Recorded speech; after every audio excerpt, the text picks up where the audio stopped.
இந்த பகுதிகள் இனி செழிக்கும் என்ற நம்பிக்கையோடு தண்ணீரை வரவேற்று நிகழ்ந்திருக்கின்றனர் சம்பந்தப்பட்ட மாவட்ட மக்கள். அது குறித்த கூடுதல் விவரங்களோடு நம்மிடையே இணைகிறார் செய்தியாளர் சுரேஷ். அவரிடம் கேட்கலாம். சுரேஷ், கிட்டத்தட்ட 2 தலைமுறைகளை கடந்த ஒரு கனவு இன்று நிறைவேறி இருக்கு. அந்த பகுதி மக்கள் அந்த தருணங்களை உங்களோட எப்படி பகிர்ந்துட்டாங்க, அது குறித்து நீங்க சொல்லலாம்.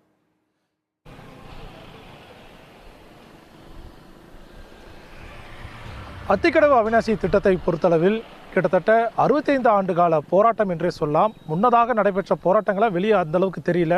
ஆனால் கடந்த 2016 ஆண்டு முதல் அங்கிருக்கிற மக்கள், வணிக நிறுவனங்கள் என அனைவரும் கைகோர்த்து அரசியல் கட்சிகளுடைய எந்த ஒரு பேதம் இல்லாமல், ஜாதி மத பேதமின்றி தொடர் போராட்டங்களில் ஈடுபட்டாங்க. உண்ணாவிரத போராட்டம் ஈடுபட்டாங்க, காத்திருப்பு போராட்டத்தில் ஈடுபட்டாங்க.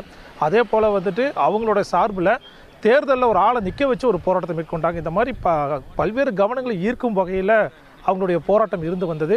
அந்த நிகழ்வுகள் அனைத்தையுமே 2016 ஆண்டு முதலே நம்ம புதிய தலைமுறை தொலைக்காட்சியில் தொடர்ந்து நம்ம ஒளிபரப்பி இருந்தோம். இந்த நிலையில் அதே மக்களுடன், போராடியவர்களுடன் சேர்ந்து அவங்களுடைய வெற்றியும் நம்ம பகிர்ந்து கொண்டிருக்கிறோம். அது முக்கிய தருணமாக பார்க்கப்படுது. அதிலும் குறிப்பாக இந்த திட்டத்தை பொறுத்தளவில் கோவை, திருப்பூர், ஈரோடு என 3 மாவட்டத்தைச் சேர்ந்த 50 லட்சம் மக்கள் பயன்பெறக்கூடிய மிகப்பெரிய திட்டம். 1916 கோடி செலவீட்டில் இந்த அத்திக்கடவு அவிநாசி திட்டம் தற்சமயம் கைகூடியிருக்கு. இது எல்லாமே அந்த மக்களுக்கு மிகுந்த மகிழ்ச்சி அளித்திருப்பதை நாம் நேரடியாகவே பார்க்க முடிச்சது விக்னேஷ்.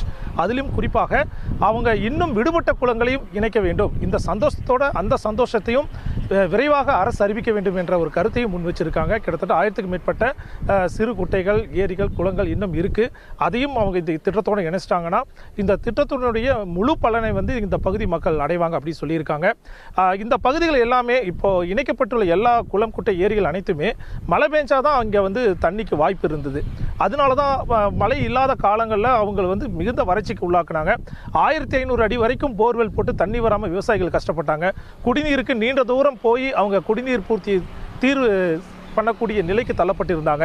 இப்போ இந்த திட்டத்தின் காரணமாக நிலத்தடி நீர்மட்டம் இந்த பகுதிகளில் அதிகப்படியாக செறிவூட்டப்பட்டு அவர்களுக்கான குடிநீர் தேவை மற்றும் விவசாய பணிகள் சிறப்பாக அமையும் என்ற ஒரு சந்தோஷத்தை நம்மள்கிட்ட பகிர்ந்துட்டாங்க. இதில் முக்கிய சவாலாக நாம் சில விஷயங்களை பார்க்க முடிஞ்சுது. இந்த திட்டம் பார்த்துட்டிங்கன்னா கிட்டத்தட்ட 1065 கிலோமீட்டர் தூரத்துக்கு ராட்சத குழாய்கள் மூலமாக கிட்டத்தட்ட 1045 குளம், குட்டைகளை இணைச்சிருக்காங்க. இந்த குழாய்கள் அமைக்கப்பட்டுள்ள ஒவ்வொரு இடங்களிலுமே இவங்க சின்ன ஒரு பவர் பம்ப் ஸ்டேஷன் மாதிரி வச்சுருக்காங்க. பெரிய பம்ப் ஸ்டேஷன் கிட்டத்தட்ட ஒரு 6 இடத்துல வச்சுருக்காங்க. மற்றபடி அந்தந்த குளங்கள் பக்கத்திலேயே சென்சார்லாம் வச்சு, வால்வு வச்சு, சில உபகரணங்களை பொருத்தி தான் அந்த குளங்களுக்கு தண்ணீரை வெளியேற்றுறாங்க. இந்த நிலையில் அங்கே சமூக விரோதிகள் சிலர் அதை திருடிட்டு போகிற ஒரு சம்பவங்களும் அண்மை காலமாக நடந்துட்டு வருது. இது மிகப்பெரிய சவாலாக இந்த பராமரிப்பு பணிகளை மேற்கொள்வதில் ஏற்பட்டிருக்கு. இதற்கு போதிய பாதுகாப்பு அந்தந்த கிராமங்களில் ஏற்படுத்தினாங்கன்னா இந்த திட்டம் இன்னும் சிறப்பாக தொடர்ந்து செயல்படும் என்ற ஒரு சூழலும் தற்சமயம் ஏற்பட்டிருக்கிறது விக்னேஷ். இந்த திட்டம் இன்று செயல்படுத்தப்பட்ட நிலையில் மக்களுக்கு மகிழ்ச்சி அளித்திருந்தாலும் கூட இன்னும் விடுபட்ட அந்த குளம், குட்டைகளும் இணைக்க வேண்டும் அப்படின்ற ஒரு கோரிக்கையும் அவங்க முன் வச்சிருக்காங்க. விவரங்களை வழங்கியமைக்காக நன்றி சுரேஷ். ஆனந்தம் சில்க்ஸ் ஆடி தள்ளுபடி, செம்ம ஜாலி ஆடி ஆஃபர் 5 முதல் 50% வரை.